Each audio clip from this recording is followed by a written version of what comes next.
Welcome back to your quiet sanctuary after sundown, the subconscious classroom. We're grateful to have your presence here again tonight. This evening, we open the lid on one of history's strangest and most quietly unsettling fears, the panic of being buried alive. Explore the hushed world of safety coffins, signal bells, and mortuary waiting rooms. Let us guide you through forgotten exhumation tales, strange medical inventions, and the gentle absurdity of a world terrified of waking up underground. But before we descend fully into the stillness, feel free to let us know what place or moment in history your dreams would like to wander next.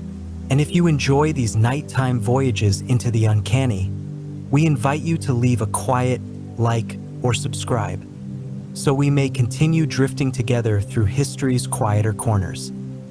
Now close your eyes, breathe deep, the soil is soft, the bell string is tied, and all is still for now. Let us begin. Part 1. There is something uniquely Victorian about the way people feared death. It wasn't only the final breath they dreaded, it was the uncertain moment after, the space between life and lifelessness, a silence that might not be final. In 19th century Europe, particularly in England, Germany, and parts of France, the idea of being buried alive was not reserved for Gothic novels or whispered folktales. It was a tangible fear, debated in drawing rooms, discussed in newspapers, and even planned for in practical, if occasionally absurd, ways. To truly understand this cultural phenomenon, one must slip into the mindset of the time, a world draped in black crepe and hemmed in ritual. Mourning was a language spoken in fabric and facial expressions. Grief had rules. There were prescribed periods for wearing full mourning, half mourning, and eventually tasteful neutrals. There were proper flowers for funerals, preferred music for burials, and etiquette for the expression of loss. But underneath the polished rituals of grief lay an uncomfortable truth. Few people were entirely sure what death looked like. In the early to mid-1800s, medical science was advancing, but slowly. The stethoscope had only just been invented in the previous century, and its use was inconsistent. Some doctors still pressed an ear directly to the chest. There was no clear agreement on how to tell, definitively, if someone had died. The line between life and death was porous and, at times, fatally misjudged. Conditions like catalepsy, epilepsy, cholera, and severe influenza could render a person unconscious, still, and cold to the touch. Breathing could become so shallow as to be undetectable. In a poorly lit cottage or a drafty, unsterile infirmary, the signs of life could be mistaken or missed altogether. This uncertainty bred anxiety, and anxiety bred invention. In Germany, where the fear of premature burial was particularly strong, cities such as Munich and Weimar constructed what were known as waiting mortuaries. These were carefully designed chambers where corpses could be laid out and observed before burial. Attendants watched for signs of decay or revival. Bodies were sometimes laid with strings tied to their fingers, the other end attached to a bell or small hammer. If the corpse moved, just the slightest twitch, an alarm would sound. In theory, it would prevent someone from being buried alive. In practice, more often, it frightened the attendants or fell victim to rats, wind, or overly enthusiastic family dogs. These mortuaries, though expensive and unusual, were seen as humane. Better to be watched for 3 days than interred too early. Better to decay above ground than claw helplessly at the inside of a coffin. By the 1830s, pamphlets began to circulate more widely on the topic of taphophobia, the fear of being buried alive. The term had entered the lexicon with chilling casualness. Public lectures were given on the subject. Surgeons debated the ethics of autopsies on possibly living patients. One well-read essay published in London posed the question plainly: should one embalm a man whose soul still lingers? There were, of course, stories. Always stories. Tales spread of mourners who, returning to open a family crypt, found coffins overturned or claw marks on the inside of lids. There were whispers of a man buried in a pauper's field who was later found to have shifted in position. A young woman, believed dead of cholera, allegedly awoke mid-funeral to the horror of those attending. These accounts were often apocryphal, repeated with a touch of scandal and disbelief, but also quietly as warnings. A particularly well-known account from France, often reprinted in the English press, told of a man exhumed for a legal matter whose body was discovered turned fully around inside his coffin, with fingers broken and eyes wide in terror. Another story, widely circulated in Edinburgh, told of a coffin being opened by gravediggers only to reveal bite marks on the victim's own arms. While many of these tales lacked verification, the emotional power was undeniable. They tapped into something primal, not just a fear of death, but a fear of helplessness, of waking to darkness, of screaming into wood, of no one coming. Inventors, never ones to waste a profitable fear, stepped in to offer solutions. The 19th century saw a boom in safety coffins. These were burial caskets fitted with devices designed to alert the living in case the dead had been a bit premature in their departure. Some featured bells connected to strings tied around the deceased's wrists. Others had ventilation pipes leading to the surface, the idea being that if you were buried alive, you could breathe and call for help while awaiting rescue. One particularly complex design included a tube with a speaking trumpet, so the buried individual could shout up to a passerby. Another had a spring-loaded flag that would pop out of the grave soil like an urgent daisy if the occupant stirred. Patent offices in England and the United States saw an uptick in such designs between 1840 and 1880. Though few of these contraptions were ever mass-produced, the fact that people invested time, money, and legal paperwork into such devices says something about the public state of mind. Death was feared, but more than that, being misidentified as dead was terrifying. Not everyone thought the panic was justified. Some medical professionals scoffed at the hysteria. A respected London physician wrote that in over 30 years of practice, he had never seen a verifiable case of premature burial. But others pointed out the catch. How could one know for certain unless the mistake was discovered? A buried voice cannot file a complaint. The truth may lie somewhere between horror story and cultural mirror. Premature burial was likely not common, but it didn't need to be. One or two highly public cases, embellished with detail and bolstered by medical uncertainty, were enough to create widespread unease. And it wasn't only the public who feared it. In 1851, a member of the French Academy of Sciences published a report advocating for the mandatory use of waiting periods before burial and for medical confirmation by multiple physicians. Even Napoleon III was said to have expressed concern over the possibility of accidental burial. The fear had trickled upwards. It wasn't just fear, though, it was fascination. The Victorians, for all their rigidity, had a certain theatrical fondness for the macabre. They created jewelry from hair of the dead. They staged elaborate post-mortem photographs of the recently deceased posed like dolls. They built mourning railways, mausoleums with marble staircases, cemeteries with wrought iron gates heavier than castle doors. To be buried alive was terrifying, yes, but it was also a captivating possibility. The ultimate horror story, a what-if that hovered just outside the reach of science. And as winter settled across Europe and the soil grew cold, the pace of burial increased. Disease came faster in the cold months, and funerals were held quickly. Doctors made their rounds with lanterns and rum. The stethoscope, when used at all, often heard only silence, and silence, it turns out, is not the same as stillness. The candle would be lit, the mourning wreath hung, the soil turned, and in some homes, just before the coffin was closed, a family member would quietly tie a thread to the wrist of the deceased, just in case. The other end attached to a bell, a tiny safeguard against a terrifying possibility. Just in case. Part 2. As the 19th century progressed, death began to resemble not just a moment but a service, one with steps, staff, and a price tag.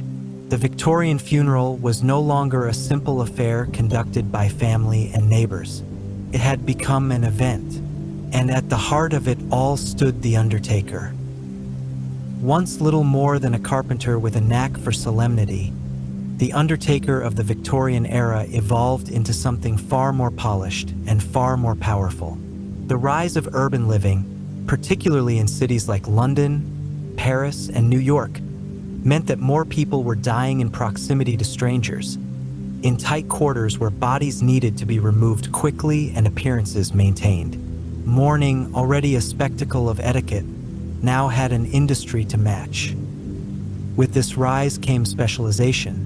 Embalmers, coffin makers, professional mourners, corpse washers, and, of course, the increasingly respected mortuary physician. But for all this ritual and pageantry, the one thing no undertaker could promise was certainty.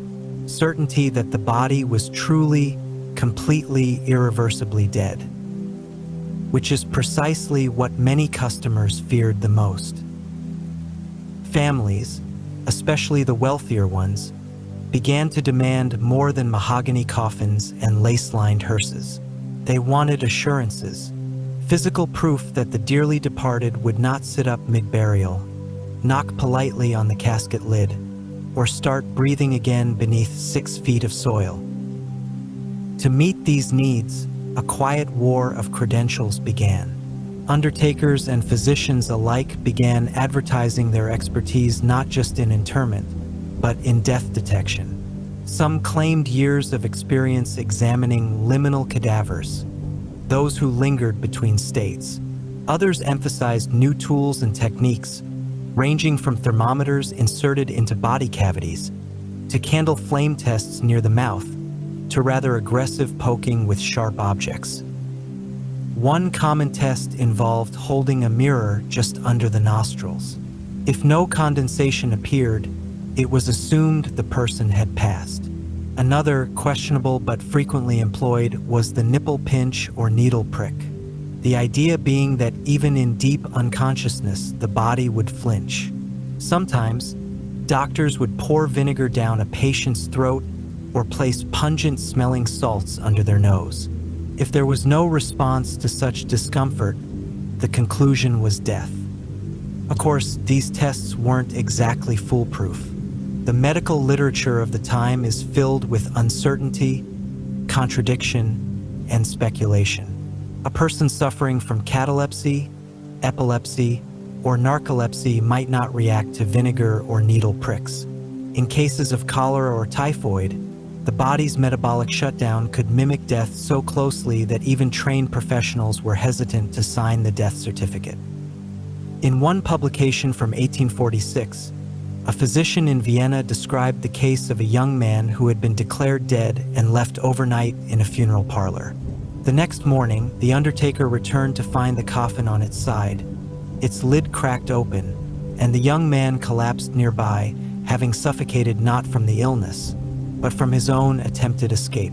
The physician concluded solemnly that no corpse should be embalmed until at least 72 hours after apparent death. But not all cases ended so tragically. In some cities, especially in Germany and Austria, it became common practice to delay burial by several days. Corpses would be kept in Leichenhäuser, waiting houses, often located near cemeteries. These buildings were not morbid, but rather methodically designed. Bodies were laid out in clean, airy rooms, each attended by a member of staff trained to recognize twitching, color return, or any sound of breath. A bell cord was sometimes tied to the finger or toe of the deceased, the other end linked to a desk in the attendance room. One such facility in Munich boasted that in its first year of operation, 3 people had come back, their coffins canceled just in time. Whether this was true or just excellent marketing is uncertain, but the public liked the idea. Even in death, it seemed there was customer service. In England, where such waiting facilities were less common, the focus shifted to education. Throughout the 1850s and 60s, numerous medical journals published essays on the signs of true death. Lists were drawn: rigor mortis, putrefaction, lack of brain response, absence of reflex. But even these could be misleading. Rigor mortis could be delayed. Reflexes could be dulled by opiates. And putrefaction, when it occurred too quickly, made it nearly impossible to verify what had been alive in the first place. There was also disagreement on whether to cut open a corpse as a final test. Some physicians preferred to make a small incision, just enough to observe internal stillness. Others felt this violated ethical boundaries, especially if the person turned out to be alive. But then again, the alternative, accidental interment, was also an ethical breach. The entire conversation was wrapped in polite discomfort. The undertaker, often caught between grieving families and hesitant doctors, had no choice but to develop his own standards. Some became de facto coroners, applying their own checklist before proceeding with embalming or burial. The introduction of arsenic-based embalming fluid in the 1830s raised the stakes even further. Once the chemicals were injected, revival was no longer an option. As this practice became more common, it created a strange paradox. Families wanted embalming for preservation and presentation, but feared that it might be applied to someone who wasn't fully dead. As a result, some requested that embalming be delayed by 24 hours. Others insisted on installing coffin alarms as an added precaution. One wealthy London merchant even had a trapdoor installed beneath his parlor coffin, just in case his wife sat up during the wake. She did not. There were also innovations in burial design. Some mausoleums were constructed with escape routes, small hatches or ventilation shafts, sometimes hidden behind the stone facade. A few even included ladders or removable lids, just in case the occupant changed their mind about eternity. Not all the responses were practical. In more rural areas, fear of premature burial gave rise to superstition. Bells tied to tombstones were said to ring when the soul was restless, not necessarily because of life, but because of unresolved death. Some communities developed rituals meant to ensure that the spirit had truly left the body. Placing a mirror in the coffin, inserting coins over the eyes, or whispering the deceased's name at intervals during the night to see if they stirred. As peculiar as it seems, these rituals reflect the broader truth of Victorian death culture, that death was both feared and romanticized. It was treated with reverence, mystery, and a strange kind of intimacy. The line between the living and the dead wasn't just medically uncertain, it was emotionally permeable. Nowhere was this more evident than in the home. For much of the 19th century, it was common for a body to be kept in the front room for several days. Curtains drawn, clocks stopped, mirrors covered, a sign of mourning, but also perhaps a quiet hope. Time to say goodbye, certainly, but also time to make sure the goodbye was necessary. This practice, while grounded in tradition, also served as an unspoken buffer against premature burial. If a hand twitched or a finger moved, someone might see it, and sometimes they did.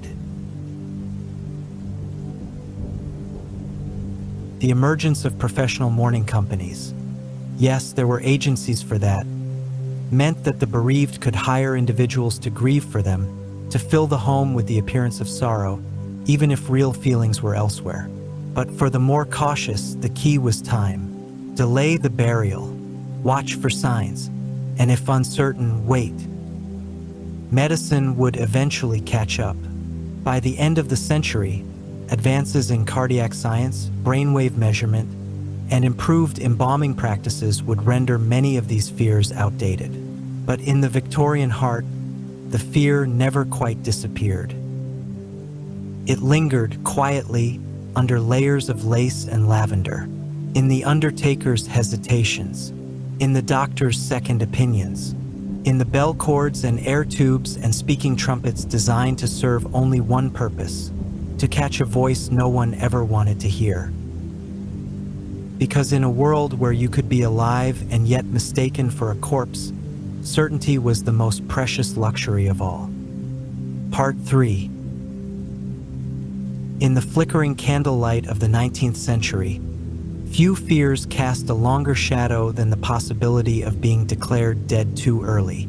It crept into the drawing rooms of the anxious, the sketches of inventors, and, perhaps most vividly, into the pages of popular fiction.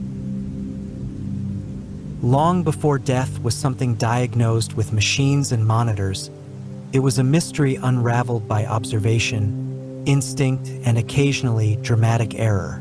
That ambiguity made fertile ground for storytelling. And storytellers, never ones to let a cultural panic pass unexploited, leaned into it with almost theatrical relish.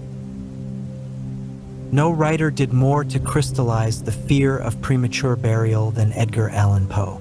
Though American, his words traveled quickly across the Atlantic and took hold in Victorian Europe with chilling ease. In 1844, he published The Premature Burial, a short story that reads like a confession, delivered in the whisper of a man who fears sleep itself. It catalogs real and likely apocryphal cases of mistaken death, from crypts found scratched on the inside to coffins pried open with teeth. The story is quiet, almost clinical in tone, until the final panic sets in. To the Victorians, Poe's stories weren't merely fiction. They were plausible nightmares. His work was widely republished in England, serialized in newspapers and journals, feeding a hunger for tales that blurred the line between cautionary myth and horrifying possibility. The language of resurrection, entombment, and false death became more than literary flair. They echoed real-world headlines. At the same time, medical professionals and government officials found themselves having to reckon with what the public now openly feared. Doctors were questioned, coroners debated, and local councils were pushed to adopt policies that could prevent such errors. In France, where state involvement in burial practices was more robust, a rule was introduced in some regions requiring that all burials be delayed at least 24 hours after the declaration of death. In parts of Germany, waiting mortuaries became not just optional but regulated facilities. In England, however, where much of the burial process remained in private or ecclesiastical hands, things were slower to change. Still, pressure mounted. Newspapers eagerly published the few verifiable cases of premature burial, often with graphic embellishment. These were usually found in the back pages of national broadsheets or splashed across the covers of sensationalist penny papers. One widely circulated article in the Illustrated Police News detailed the exhumation of a woman buried during a heat wave, whose body was found shifted in the coffin, the lining torn by her fingernails. Whether true or not mattered little. The effect was undeniable. The popular press helped turn a private fear into a public campaign.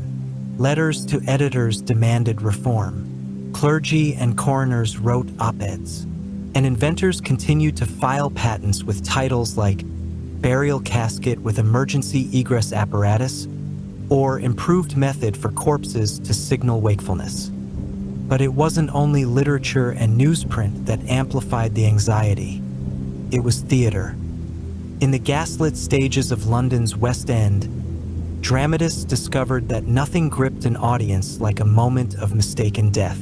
Coffin lids creaking open on stage, brides waking mid-funeral, soldiers saved by last-minute discovery. The premature burial trope became a reliable device, used in tragedies and even comedies. Audiences gasped, clutched handkerchiefs, and wept, relieved when the character awoke in time, or devastated when they did not. In many ways, art became the only place where the public could process their discomfort. It made the unthinkable both visible and strangely entertaining. Yet the fear was not entirely unfounded. In Vienna, an 1868 investigation into burial practices found that nearly 1 in 20 doctors had been asked to verify death in cases where they did not feel confident. A similar inquiry in Dresden revealed that some practitioners admitted to issuing death certificates with hesitation, noting that the pressure to complete burials quickly, especially during epidemics, sometimes outweighed caution. Even the Catholic Church, with its deep ties to ritual and burial custom, weighed in. Some clergy began recommending longer wake periods, 3 days when possible, 7 if weather allowed. This, they argued, honored both the soul and the body's mysteries. These gestures reflected a growing consensus that the line between life and death wasn't fixed, but fragile. And if that line could be mistaken, then it should be observed with reverence, with patience, and sometimes with devices just odd enough to offer comfort. As legal systems evolved alongside public worry, laws concerning exhumation became more nuanced. In some jurisdictions, families gained the right to request exhumation within a short period after burial, without suspicion of foul play, only concern for premature interment. This was notable. It meant that governments, usually skeptical of personal anxieties, were now offering room for second guesses. At the same time, medical journals became repositories of eerie confessionals. Doctors shared accounts of patients misdiagnosed as dead. One surgeon wrote of a man who had stopped breathing for nearly 30 minutes, only to recover spontaneously. Another noted a woman who, following an apparent drowning, was declared dead, laid out in the home, and later found quietly breathing. These stories were rare but not isolated. What's most curious is how the fear adapted itself to class. For the wealthy, there were custom-built mausoleums, private undertakers, and options to delay burial. For the poor, there was speed, mass graves, rapid interment, minimal medical oversight. If you were impoverished, your chances of being buried quickly, and possibly alive, were significantly higher. This became a quiet injustice, not written into law, but into procedure. Poorer districts in London, such as Whitechapel and Lambeth, were known for their overflowing cemeteries and brisk burials. Public health was the cited reason. Space was limited, disease feared. But this efficiency left little room for doubt. Those without means were laid to rest on timelines not of grief, but of logistics. Still, innovations were proposed even for the common man. Some factories began offering affordable alert caskets to the working class. These were usually fitted with a single bell or air tube, operated by a modest mechanism, a string and a lever. They were sold as peace of mind, often advertised next to tooth powders or hair tonics in local papers. And in the midst of all this, literature kept pushing the fear further. One serialized novella published in the Strand magazine in 1891 told of a woman who awoke beneath the soil and tunneled upward, dirt in her throat, only to emerge in the graveyard screaming, startling the groundskeeper into a faint. It ended with a marriage proposal, because naturally, even the darkest story needed a Victorian finish. By the end of the 19th century, premature burial had become more than a fear. It had become a cultural mirror. It reflected the anxieties of a society in transition, uncertain of its science, increasingly skeptical of institutions, and deeply sentimental about the finality of death. It revealed how even as the Victorians tried to master mortality, through embalming, ceremony, and invention, they never quite let go of the feeling that death might still trick them, that a soul might still linger, that a breath might still come. And so, even as autopsy techniques improved and burial laws tightened, the bells kept appearing. In some cemeteries, you can still see them, rusted, silent, their cords long disintegrated, left over from a time when humanity wasn't sure it could trust itself to know when the end had come. Because beneath all the rituals and rules, there remained one quiet question. What if we're wrong? Part 4. In the Grand Theater of Victorian fear, few props were as elaborate or as absurdly hopeful as the safety coffin. It was the golden age of invention. Between the 1830s and early 1900s, the patent offices of Europe and America overflowed with curious contraptions. Steam-powered dental tools, automatic corset lacers, devices for catching burglars with nets or shocking them through doorknobs. In this age of mechanical marvels, death, too, was thought to be a problem solvable with ingenuity. And so came the safety coffin, a simple box with one very specific task: to allow a living person, mistakenly declared dead, to call out from the earth. The concept was not new. As early as the late 1700s, a German priest named P.G. Pessler wrote passionately about premature burial and proposed a life-preserving coffin with an air tube and bell. But it wasn't until the mid-19th century, amid a rush of cholera outbreaks and mounting medical confusion, that such ideas took root in public imagination and in the ledgers of inventors. Some safety coffins were modest: a bell on a string tied to the wrist of the deceased, with a line running up through the coffin lid and above the soil. Others were ornate and over-engineered, as if trying to solve death with brass hinges and copper wire. One such design, patented in 1868 by a Belgian watchmaker, featured a spring-loaded lid, triggered by motion from within. Another, more dramatic version included a speaking tube that extended several feet above ground. Through this tube, it was promised, the unfortunate buried alive could shout to passers-by and be heard.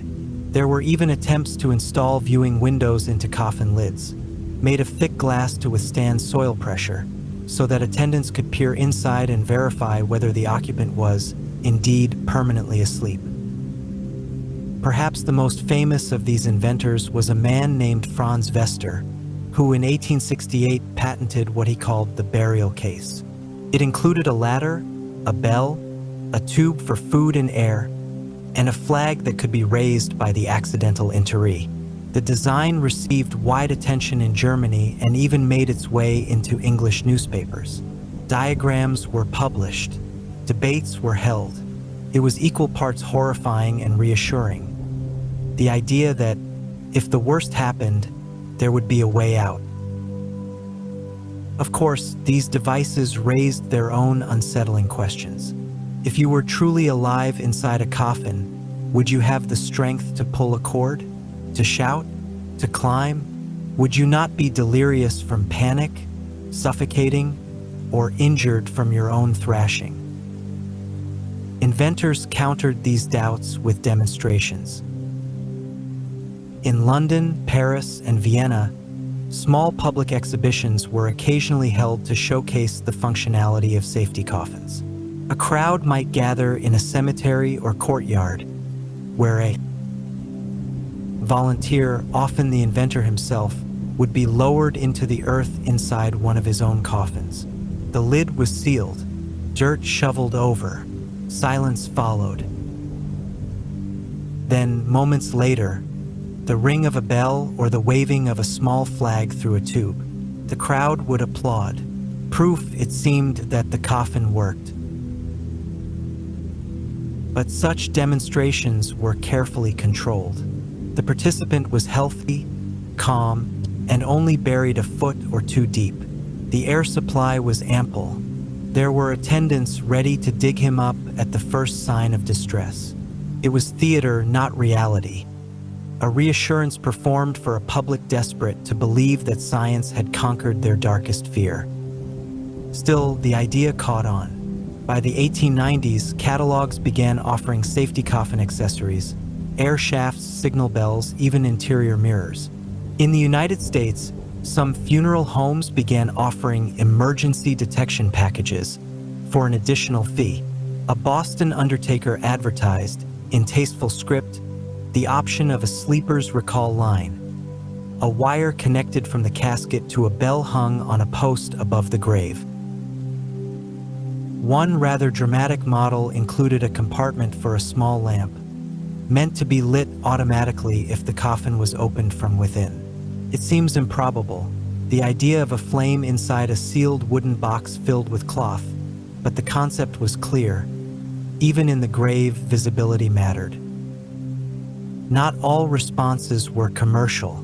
In some cities, municipal officials experimented with technology of their own. In Geneva, for example, cemetery workers were instructed to perform a corpse tap test, where a small mallet was used to tap on the soles of the deceased's feet, followed by careful observation. If there was any twitch, any reflex, the burial was delayed.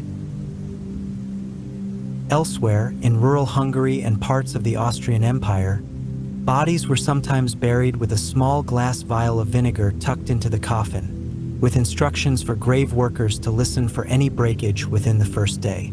The thought was that if the person awoke and panicked, they might thrash and break the vial, a sound that would travel up through a metal pipe to a listening device above. Strange? Certainly, but it reveals the depth of anxiety. People were willing to put tremendous faith in the idea that panic had sound and that someone might be listening. And even if the odds were infinitesimally small, the fear refused to go away. Newspapers continued to print the rare, but electrifying stories of exhumed bodies found in unnatural positions, of scratch marks on coffin lids, of open tombs containing signs of struggle. These articles almost always appeared without follow-up, rarely confirmed or sourced beyond hearsay, but they lingered in the imagination and in the margins of medical journals. Perhaps most telling were the wills.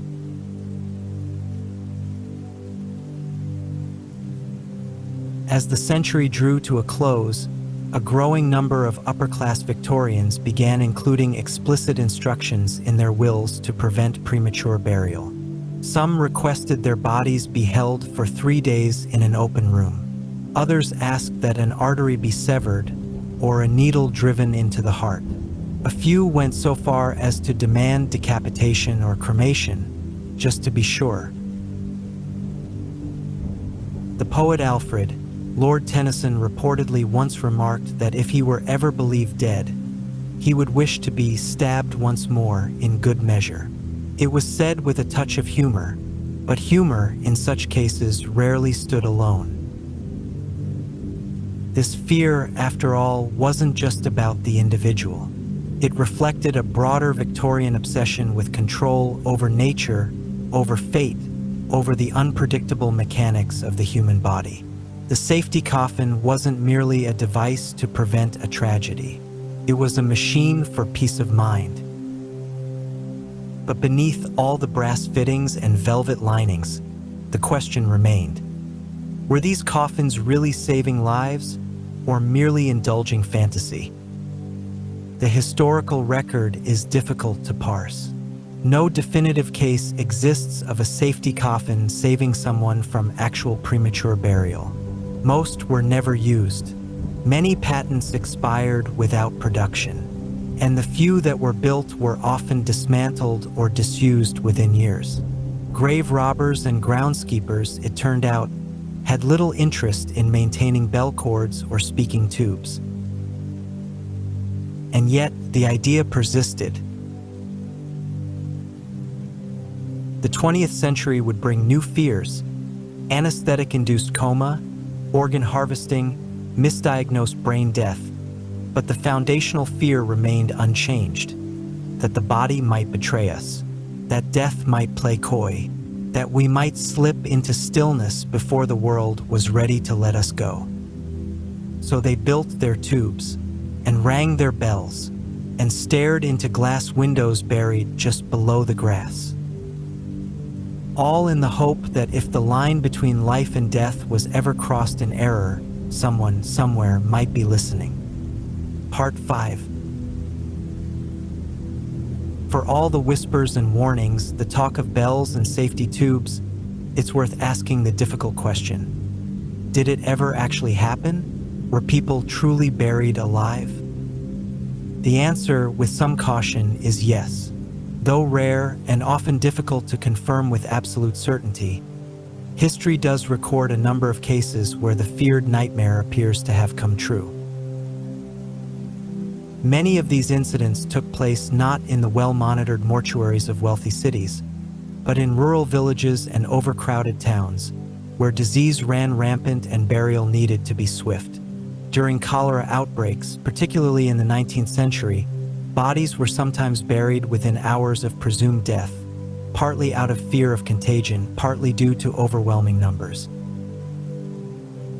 In 1851, a report out of South Carolina described a young woman, thought to have died of cholera, whose family insisted on a rapid burial. Days later, her grave was reopened due to a legal dispute over inheritance. What they found inside was unsettling. The body twisted, the lining of the coffin scratched and torn, her fingers bloodied. The family never spoke of it again. The local paper, however, did, and the story spread. A decade earlier, in France, a man suffering from what was then called nervous collapse was declared dead and buried. Several days later, grave workers digging a nearby plot heard strange sounds. They investigated and discovered that the soil atop his coffin had shifted. When opened, the man was found lifeless, but face down, his arms bent unnaturally. The case was recorded in Lou Journal Medical and cited as a reason to delay burial for at least 48 hours. Even in England, where death rituals were more heavily formalized, stories persisted. In 1879, in Lancashire, a woman believed to have died in her sleep was buried without medical confirmation of death. When her body was exhumed months later as part of an unrelated investigation, the coffin lid bore long scratches, and her mouth had been torn open in what one investigator described as a grimace of terror. The newspapers were discreet. Local clergy were not. But the difficulty lies in proof. Many of these cases come to us through secondhand sources: coroner's notes, local gossip, dramatized press. In the absence of forensic clarity, it is hard to determine whether movement within a coffin was the result of panic or post-mortem shifting, a natural and well-documented phenomenon. Rigor mortis fades, gases expand, bodies move.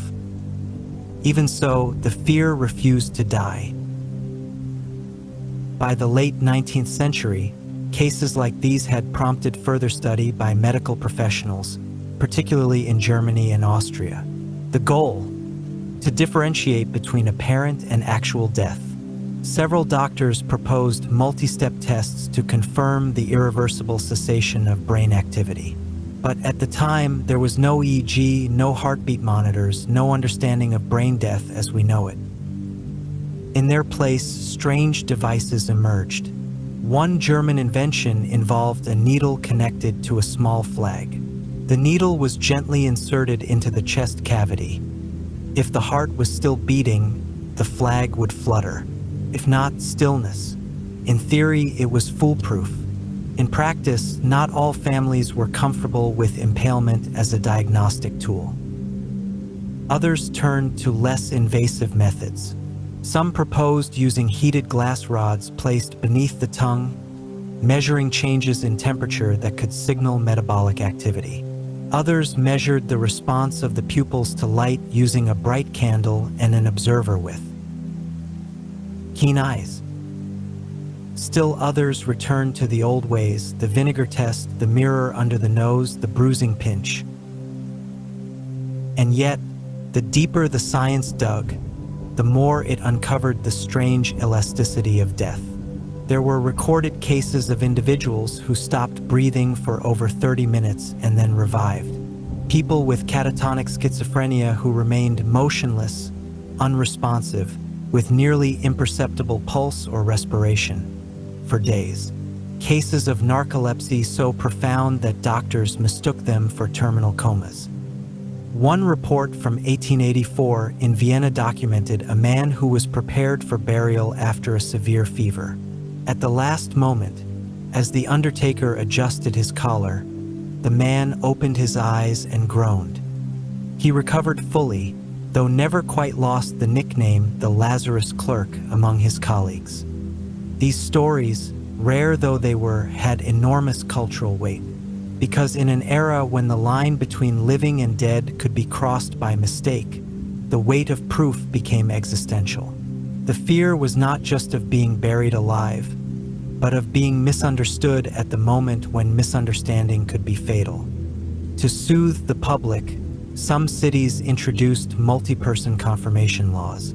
Death had to be verified by 2 or even 3 certified individuals before a certificate could be issued.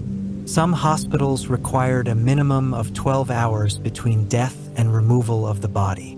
Others began investing in on-site mortuary chambers with observational periods, monitored by nurses or night staff. Meanwhile, cemeteries, particularly in Europe, developed their own informal customs. Gravediggers were trained to listen for sounds from the soil during the first night after burial. Coffins with glass peepholes were encouraged. One London graveyard maintained a bell watchman until 1903, whose sole job was to patrol newly buried plots and investigate any unexplained noise. Despite these efforts, the panic remained popular fuel for the imagination. Famous writers and thinkers weighed in. Charles Dickens, ever sensitive to social anxieties, referred to premature burial in several of his essays. He called it the ghastliest of all waking dreams. Medical journals debated whether extreme cold might delay signs of death, and whether people frozen in snow might be mistaken for corpses, only to thaw and revive. At one point, the French Academy of Medicine even considered a proposal that all bodies be photographed before burial, as a record, yes, but also a means of identifying potential revivals. The idea was dropped, not for lack of merit, but for fear it might encourage exhumation lawsuits.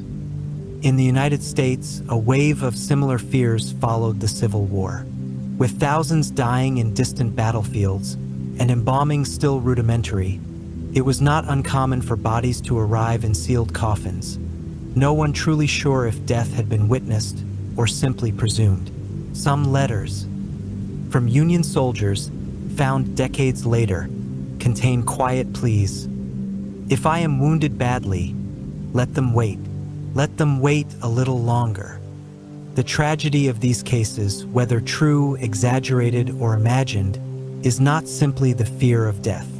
It's the fear of being dismissed, unheard, declared beyond hope when hope might still flicker like a match in the dark. This is why safety coffins, for all their absurdity, felt meaningful. Not because they guaranteed survival, but because they symbolized attention. They said, we'll watch a little longer. We'll listen just in case. It's also why so many people added clauses to their burial instructions. Requests for long wakes, for second opinions, for a window left slightly open. It wasn't paranoia alone. It was, in many cases, the only way people could exert control over their final hours, or what they imagined them to be.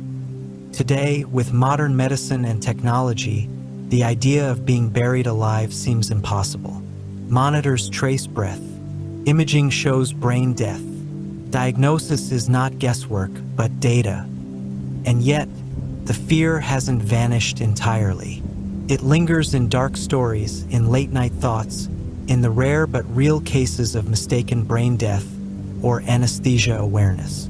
We are, after all, still human, still wary of silence where sound should be, still uncertain of how completely the body can trick us. So while the bells have quieted and the tubes are gone, the question still echoes quietly in history's long hallway. Are you sure? Part 6. By the early 20th century, the world had changed. The soot of the Industrial Revolution had settled into every corner of modern life. Electricity hummed through cities, trains stitched together nations, and the finality of death, once an ambiguous threshold shrouded in ritual and fear, had begun to harden into something more clinical, more measurable, more mechanical. Hospitals were no longer haphazard wards of guesswork and superstition. They became institutions of science. Death certificates now required precision, not assumption. Governments began to regulate how death was declared, who had the authority to do so, and what evidence was necessary to confirm it. New instruments made their debut. The electrocardiogram, developed at the turn of the century, could detect even the faintest heartbeat. Later, machines capable of measuring brain activity emerged, primitive at first, but slowly forming the foundation of what would become the modern definition of brain death. This was no small shift. It meant that death was no longer assumed when breathing stopped or a pulse disappeared. Now, it required a total neurological silence, an irreversible cessation of function. With that new bar came new confidence. Doctors began to say not just when someone had died, but how they knew it with certainty. As a result, the practical fear of premature burial began to wane. Coffins no longer had bells. Mausoleums no longer had air tubes. Wills dropped their elaborate instructions for post-mortem stimulation. The idea of being buried alive began to sound more like folklore than a plausible mistake. And yet, the fear never truly vanished. It evolved. It slithered out of cemeteries and into cinema. In the silent films of the 1910s and 1920s, burial alive became a favorite plot twist. A wronged lover left in a crypt. A mistaken illness reversed too late. The camera would linger on the lid of the coffin, the helpless thump of fists below. Audiences, despite all the progress, still squirmed. In the 1930s, the rise of horror fiction brought with it a renewed interest in themes of entombment and resurrection. Films like The Mummy and Frankenstein drew upon the very Victorian anxieties that science claimed to have solved. The dead might return, but not as survivors. They came back, altered. Later, Alfred Hitchcock's The Wrong Man and the writings of Shirley Jackson and Ray Bradbury would revisit the idea in new forms, focusing not only on death itself, but on the fear of being misunderstood, misdiagnosed, misclassified. It was the same terror dressed in modern clothes. The shift was subtle but powerful. The story no longer needed a grave. A hospital bed would do, a psychiatric ward, a courtroom, anywhere the line between life and death, sanity and madness, could be misread. Because the core anxiety wasn't just about being buried. It was about being dismissed. Even in academic circles, philosophers and ethicists continued to debate the definition of death. As medicine advanced, cases of near-death experiences, people who had technically died and returned, began to challenge the boundaries once again. What did it mean to die? What did it mean to come back?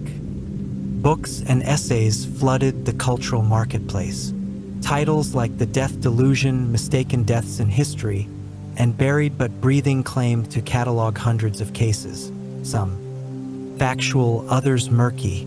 Their popularity signaled something quietly persistent, that no matter how advanced we became, some part of the human mind still hesitated at the edge of the grave. In certain religious traditions, the shift toward clinical death created its own dilemmas. Some interpretations of Jewish law, for example, required burials to occur within 24 hours. But what if machines kept a body alive longer than nature intended.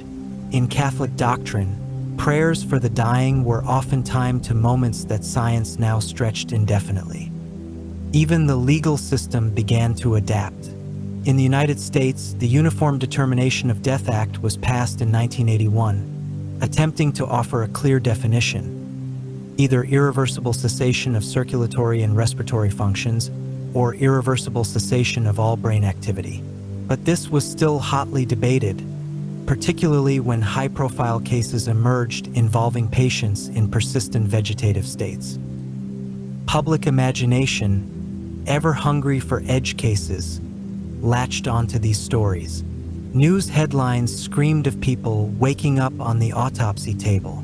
Talk shows featured guests who had been zipped into body bags, only to sit up moments later. Even if these incidents were rare or misunderstood, they continued to feed the flame of uncertainty. So while the grave became less likely to swallow the living, other metaphors replaced it.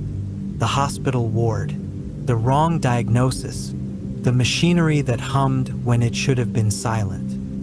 And for those who still harbored fear, the market adapted once more. Modern equivalents to the safety coffin emerged, not in cemeteries, but in the form of emergency medical alert devices. Worn around the neck or wrist, these gadgets promised to summon help if the wearer lost consciousness or fell.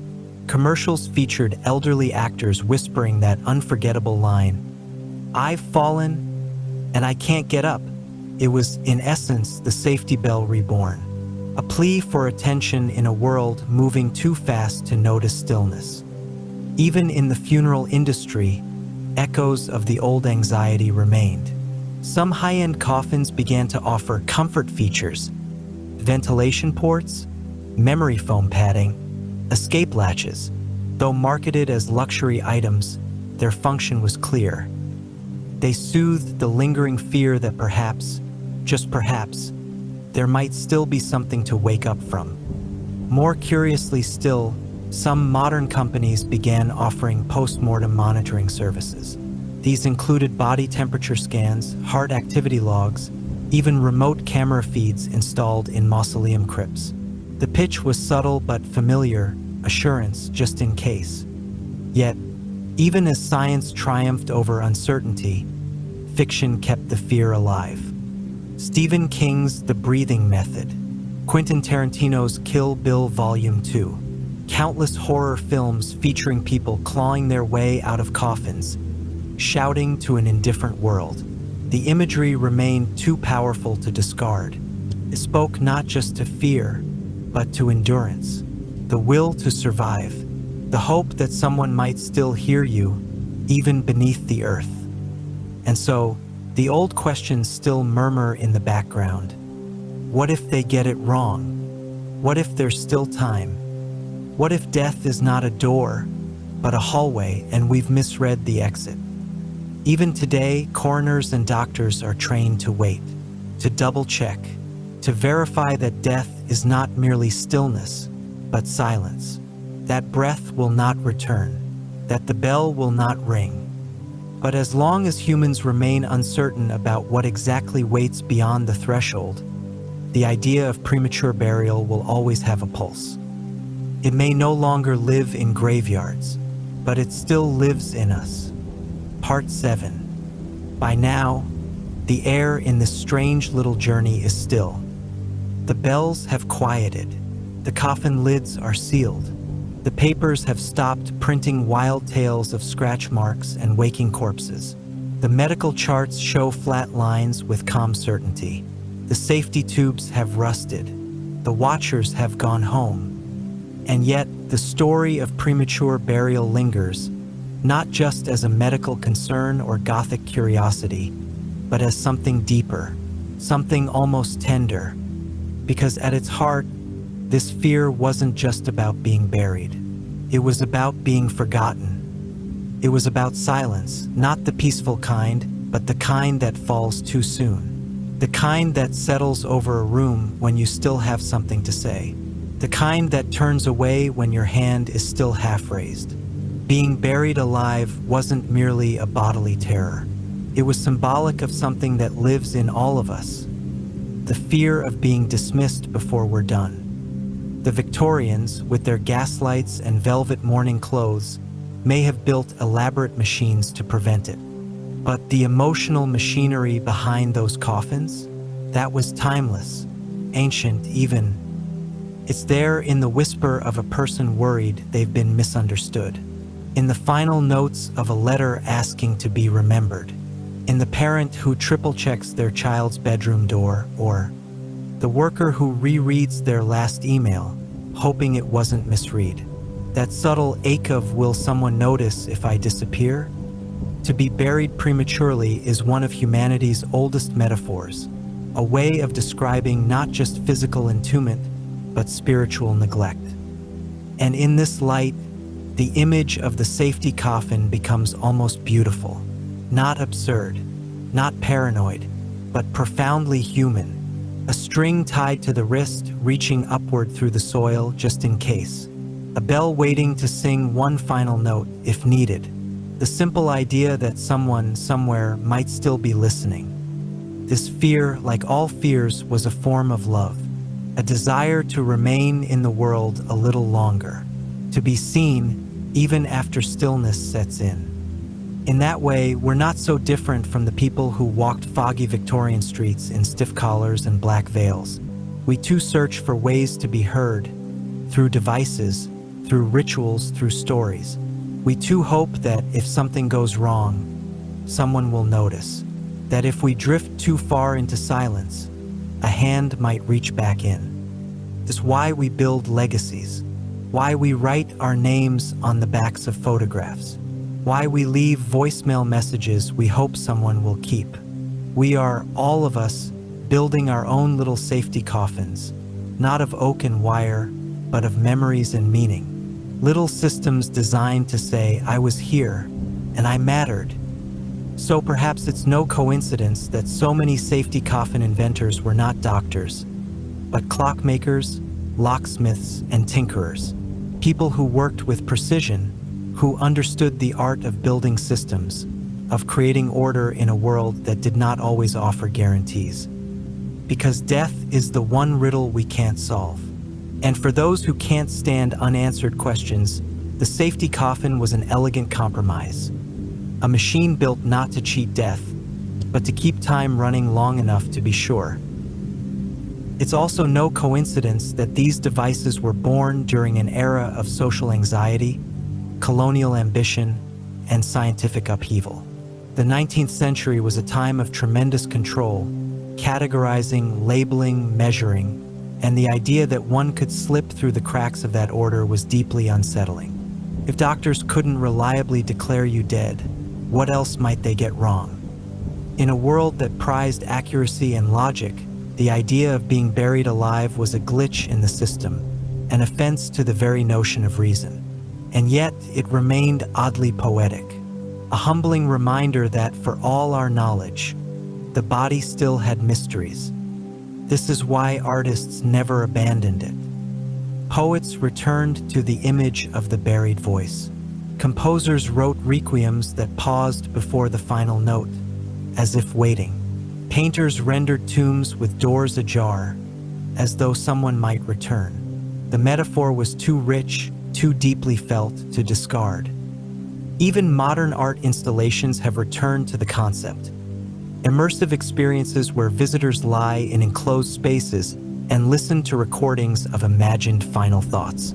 Not out of morbidity, but empathy, curiosity, a desire to feel the edges of human fear without falling into it. In some ways, the fear of premature burial became a safe container for bigger fears. Rejection, miscommunication, solitude. The things we don't know how to name. The things we hope will never happen, not because they're supernatural, but because they're all too ordinary. And so we pass the stories down. The old tales of the man who awoke as the grave dirt touched his face. The woman whose fingers were bloodied from clawing at the coffin lid. The child whose bell was heard, faintly, just before morning. Even if they never truly happened or happened only once, they serve a purpose. They ask us to pay attention, to wait a moment longer before closing the door, to double-check, to listen. And in this, perhaps, the fear becomes a kind of gift. Because in our rush to declare things finished, a conversation, a life, a relationship, it reminds us that stillness is not always the end, that breath might still stir, that silence does not always mean absence, teaches us patience. So we pause for a beat, we wait for a sign, we listen for the bell, because maybe, just maybe, someone is still there. And with that, the story ends. A tale not just of coffins and bells and mistaken deaths, but of the very human desire to be known. The fear of premature burial was real. It shaped how people built, wrote, mourned, and hoped. It sparked strange inventions and stranger stories. And though it no longer haunts our headlines, it still lingers in the softest corners of our imagination. So as the final shovelful of earth settles over this strange chapter of history, take with you not the fear, but the lesson. To be awake is a privilege.